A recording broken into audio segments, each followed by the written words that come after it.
S'il y a un seul muscle dont on devrait s'occuper à tous les jours, c'est bien notre diaphragme. Et je vais t'expliquer pourquoi c'est important de s'en occuper à tous les jours. Et je vais te montrer 3 exercices simples pour pouvoir s'en occuper. Mon nom est Julien Fatisson, je suis coach de respiration, ostéopathe, facilitateur de breathwork transformationnel. Merci de souscrire à cette chaîne YouTube et voici pourquoi le diaphragme est important. Pourquoi c'est important de s'occuper du diaphragme? La première raison, c'est que ce muscle-là, on s'en sert entre 20 et 25 000 fois par période de 24 heures. 25 000 fois à contracter, ça vaudrait la peine qu'il soit optimal, n'est-ce pas? La deuxième raison, c'est que c'est le respirateur principal. Il fait 80% du travail de la respiration. Imagine que ce diaphragme est bloqué, qu'il ne peut fonctionner à 10%. Donc, les autres muscles respirateurs qui travaillent à 20%, ta respiration va être efficace à seulement 30%. Donc, l'importance de le dégager au maximum pour qu'il puisse remplir sa fonction du mieux possible. Troisième raison, anatomique cette fois-ci, est au centre du corps. Il s'occupe de la ventilation en haut et de la digestion en bas. Pour s'assurer que les organes soient bien mobiles, il faut qu'un diaphragme soit mobile. De plus, grâce à ces piliers qui s'attachent sur la colonne lombaire, un diaphragme trop tendu peut causer des douleurs lombaires.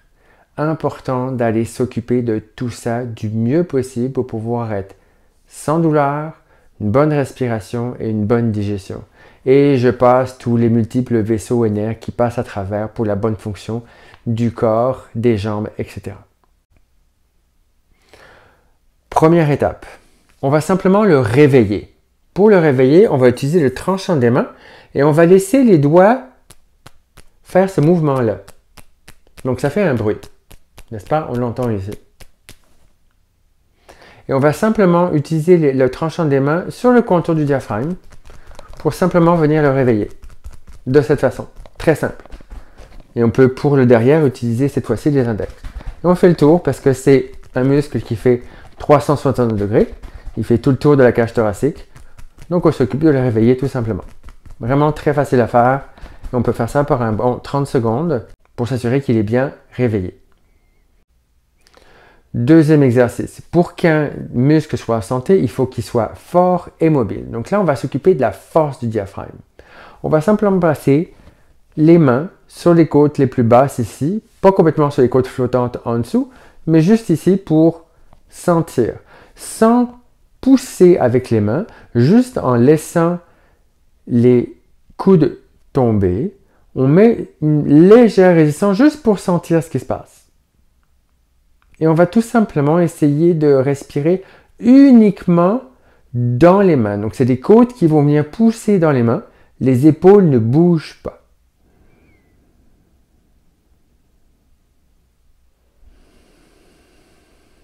Et on en fait 10 comme ça. Ça gonfle à peine en avant. Ça ne gonfle pas ici au niveau du ventre. Et c'est la troisième ici.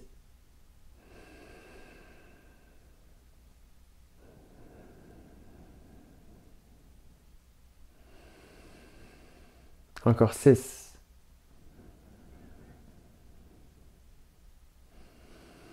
On maintient bien les abdos, le ventre plat, les côtes en avant ne bougent pas ici. On fait vraiment respirer uniquement sur les côtés en latéral.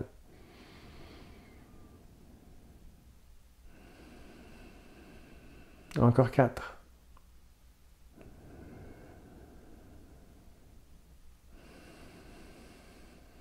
Encore 3.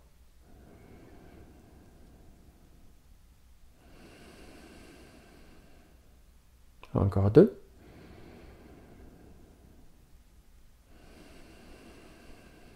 Et une dernière.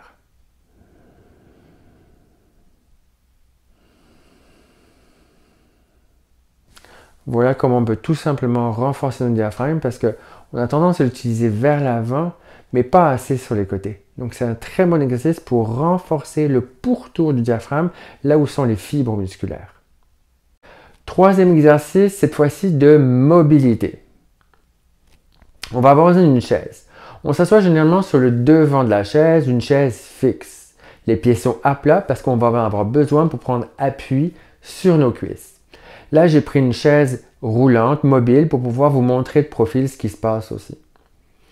Donc, on va venir rentrer les doigts et parce qu'on veut passer dessous. Le diaphragme, il est vraiment dessous les côtes, à l'intérieur. On ne rentre pas directement les doigts comme ça, c'est vraiment très désagréable. Voici une méthode assez facile pour le faire. Première position, on est à peu près au milieu, pas de problème. On vient poser les doigts ici, juste en dessous des côtes, la pulpe des doigts, et on va faire un mouvement de cuillère. Vous voyez que quand je fais un mouvement de cuillère, la pulpe de mes doigts revient vers le devant et va être en contact avec le diaphragme quand on va rentrer à l'intérieur. D'autant plus que quand je fais ce mouvement-là, mon corps va aller de l'avant aussi et mes poignets vont arriver directement sur mes cuisses. Donc ici, avec mes doigts qui vont être dedans, on va tout simplement se laisser s'empaler dessus.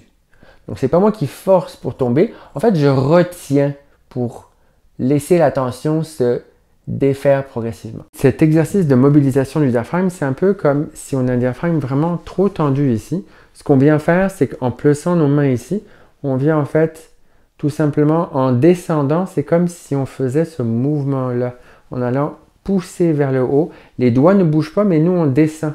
Fait que les côtes vont venir faire ce mouvement-là. Au début, on est à peu près là, puis progressivement, on va venir faire ça. Donc, on va le faire ensemble maintenant, cette fois-ci. Première position, des mains. On vient poser les doigts ici. On vient faire un mouvement de cuillère progressif. Les poignets descendent, le tronc s'enroule. Et on vient tout simplement contacter ici. Ça se peut que ça ne rentre pas beaucoup. On y va très doucement, on respecte. Ça ne doit pas y avoir de douleur. S'il y a de la douleur, on arrête tout de suite. Ça se peut que ça soit inconfortable et on reste à respirer ici. Une première respiration. Quand on expire, on peut se laisser un petit peu plus tomber un peu plus encore sur les doigts. Très doucement. On suit la tension. On inspire encore. On reste. On expire, on peut se laisser un petit peu plus aller. Et on fait ça encore 2-3 fois.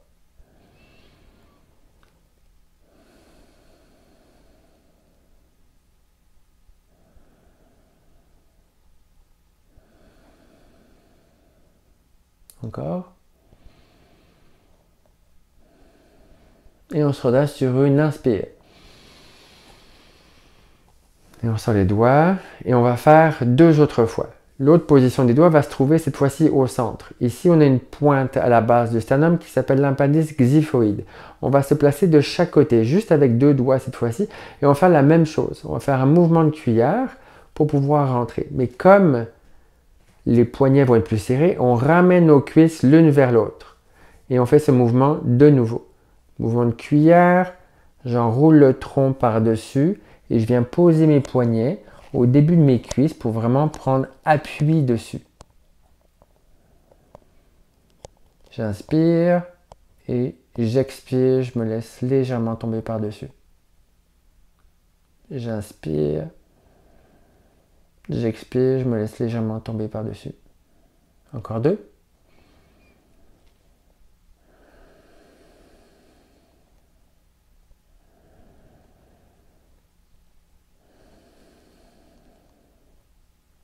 On inspire pour se relever. Cette position peut être vraiment plus sensible. Encore une fois, s'il y a de la douleur, on arrête. Ça se peut que ce soit inconfortable. Un inconfort de 2-3 sur 10 est acceptable, mais vraiment pas plus. Troisième et dernière position, cette fois-ci, on va aller plus sur les côtés. Et parce que les poignets vont arriver sur les côtés, on écarte les jambes.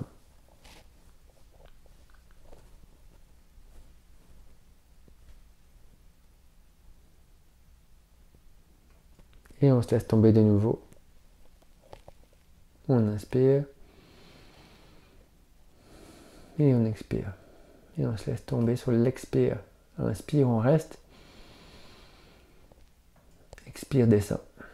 Laisse-toi tomber sur tes doigts sans forcer. C'est toi qui retiens ta descente. Troisième. Expire. Inspire. Expire.